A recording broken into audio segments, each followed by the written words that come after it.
Hello साଙ୍ଗମାନେ ଆପଣମାନେ ଦେଖିପାରୁଥିବେ ଆମେ ସେଦିନ ଆମେ ସେ ଖାଟ ଘରଟା ଉଜାଡୁଥିଲୁ ଆଜି ସେଇ ଘରଟା କମ୍ପ୍ଲିଟ ହେଇ ସାରିଛି। ଦେଖିପାରୁଥିବେ ଏପଟେ ଆମର ବାପା ସେ ମାନେ ଶାବଳ ଯାକ ଧରିଛି। ଆଉ ଦେଖିପାରୁଥିବେ ଏଇ ଘରଟି ଆମେ କମ୍ପ୍ଲିଟ କରିଦେଇଛୁ। ଆଉ ଏଠି ରଖିବାର ହିଁ ବାକି ଅଛି। ଆଉ ଦେଖିପାରୁଥିବେ ଏଠି ଆମେ ଉଇ ନ ଖାଉ ବୋଲିକିନା ଆମେ ଏଠି ଯାକ ଦେଖିପାରୁଥିବେ ଏଇ କୁଟିଆରେ କଳା କଳା ଅଏଲ ଯାକ ଲଗେଇଛୁ।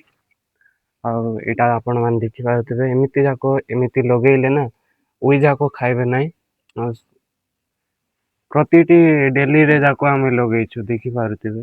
ସେଠି ବି ଲଗେଇଛୁ ଆଉ ଏପଟେ ବି ଲଗେଇଛୁ।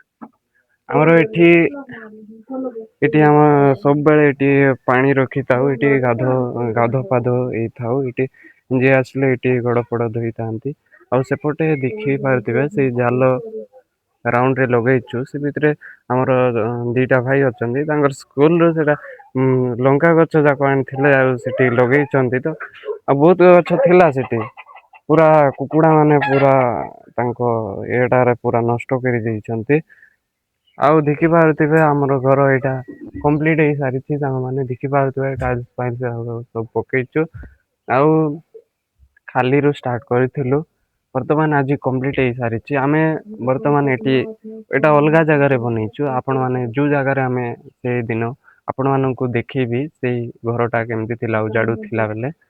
ଆଉ ଏଇଠି ଆପଣ ମାନେ ଦେଖନ୍ତୁ ଏଇ ଘରଟି ଆଉ ଦେଖିପାରୁଥିବେ ସେଇ ଉଜାଡୁଥିବା ଜାଗା ଆପଣ ମାନଙ୍କୁ ଦେଖିବି ଚାଲ। ଏପଟେ ଆମର ସେ ପୁରୁଣା ଇଏଟା ଥିଲା ପୁରୁଣା ଖାଟ ଘର ଆଉ ଦେଖିପାରୁଥିବେ।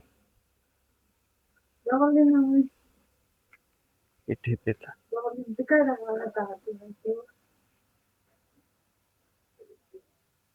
ସେ ପାଖରେ ଥିଲା ସେଟା ଆମର ଲାଟିନ ଘର ଆଉ ଏଟାକୁ ଆମେ ୟୁଜ କରୁନୁ।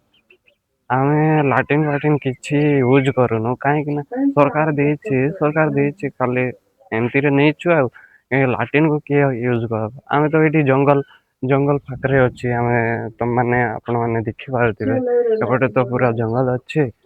ଆମର କଣ ଅସୁବିଧା ଆମର ଲାଟିନ ଫାଟିନ କିଛି ଦରକାର ନାହିଁ ଆମ ହେଇଯିବ ଏପଟେ ଯାହାଙ୍କର ଯୋଉମାନେ ଟାଉନ ଜାଗାରେ ଅଛନ୍ତି ସିଟି ଜାଗାରେ ଅଛନ୍ତି ତାଙ୍କୁ ଦରକାର ପଡିପାରେ ଆମକୁ ଦରକାର ପଡିବ ଖୁଲା ଖୁଲା ଆକାଶରେ ଆମେ ଛାଡ଼ିଦବା କଥା ସେଟା ଆମର ଲାଟିନ ଫାଟିନ କିଛି ଦରକାର ନାହିଁ। ଆଉ ସାଙ୍ଗମାନେ ଆପଣ ମାନେ ଦେଖିପାରୁଥିବେ ଏଇଟା ଆମର ନୂଆ ଘରଟିଏ ମାନେ ଖାଟ ଘର ନୂଆରେ ହେଇସାରିଛି ଆଉ ବର୍ଷା ଦିନ ପାଇଁ ଏଇଟା କାଠକୁ ସୁରକ୍ଷା ରଖିବା ପାଇଁ ଆମେ ଏଇଟା ବନେଇଛୁ।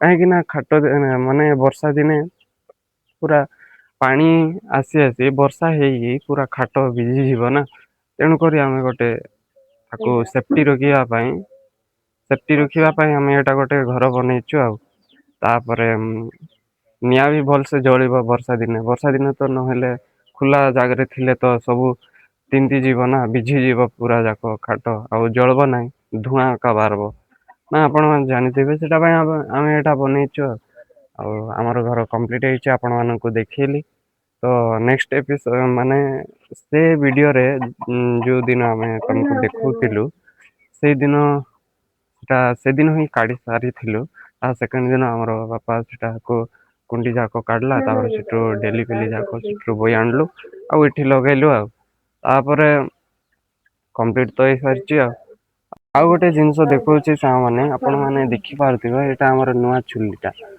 ଆଉ ଯେହେତୁ ଆପଣ ମାନେ ଜାଣିଥିବେ ଆ ଏଠି ଆମେ ସେ ପଥର ଇଟା ଯାକ ପକେଇକି ଏଠି ରୋଷେଇ କରୁଥିଲୁ ଦେଖିପାରୁଥିବେ ସେପଟେ ଇଟା ପଡିଛି ଏହା ପୂର୍ବରୁ ସେ ଇଟା ଯାକୁ ଆମେ ପକେଇକି ଏଠି ରୋଷେଇ କରୁଥିଲୁ ସବୁବେଳେ ଏମିତି ବାହାରେ ରୋଷେଇ କରୁ ଆଉ ଯେହେତୁ ଆପଣ ମାନେ ଜାଣିଥିବେ ଏଠି ମାଟିର ଯେହେତୁ ମାଟିର ଚୁଲିରେ ରୋଷେଇ କରାଯାଏ ଆଉ ଏଠି ଆମେ ନୂଆରେ ଏଇଟା ମାନେ ମୁଁ ଜାଣିନଥିଲି କି ଏମିତି ଯାକ ଚୁଲି ବି ଥାଏ ମାନେ ସେ କଣ କହିବେ ମାଟିରେ ପୁରା ହାଣ୍ଡିରେ ତିଆରି ହେଇଛି ଏଇଟା ଆଉ ଏଠି ଖାଟ ବି ବହୁତ କମ ଖାଏ ଏଇଟା ଏଇ ଚୁଲି ଟା ଆଉ ନିଆଁ ବି ବହୁତ ବଢିଆରେ ଜଳେ ଆଉ ଏଠି ରୋଷେଇ କରିବାରେ ବହୁତ ବଢ଼ିଆ ହେଉଛି, କାଠ ବି କମ୍ ସରୁଛି ଆଉ ବେଶୀ ମେହନତ କରିବାକୁ ମିଶା ପଡ଼ୁନାହିଁ।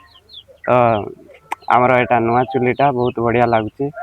ଆଉ ଦେଖନ୍ତୁ ସାଙ୍ଗମାନେ, ଏବେ ଆମର ରୋଷେଇ ହେଇସାରିଛି, ଏଇଟା ଖାଲି ଡାଲି ସିଝା ହେଉଛି। ଆମର ତ ପୁରା ରୋଷେଇ ହେଇଯାଇଛି। ଆମର ମା ତ ଖାଇସାରିଲାଣି, ସେ ମାଲକାନଗିରି ଯିବ ପଇସା ଉଠେଇବା ପାଇଁ। ଯିଏ ଆମର ସାନ ବାପାର ପଇସା ଚାଲିଥିଲା ତାଙ୍କର ଆକାଉଣ୍ଟରେ, ତ ସେଇଟା ଉଠେଇବା ପାଇଁ ଯିବ। ତ ସାଙ୍ଗମାନେ, ଏତିକିରେ ମୁଁ ଏଣ୍ଡ କରୁଛି ଭିଡ଼ିଓକୁ। ଆଉ ସେ ଭିଡ଼ିଓରେ ଆପଣମାନଙ୍କୁ କେମିତି ଲାଗିଥିଲା ଆଉ ନିଶ୍ଚିତ ଭାବରେ କମେଣ୍ଟ କରନ୍ତୁ। ଆଉ ଏମିତି ନୂଆ ନୂଆ ଭିଡ଼ିଓ ଯାକ ଆଣିଥିବି ସାଙ୍ଗମାନେ, ନିଶ୍ଚିତ ଭାବରେ ଦେଖନ୍ତୁ ଆଉ ସପୋର୍ଟ କରୁଥାନ୍ତୁ। ଥ୍ୟାଙ୍କ ୟୁ, ଧନ୍ୟବାଦ।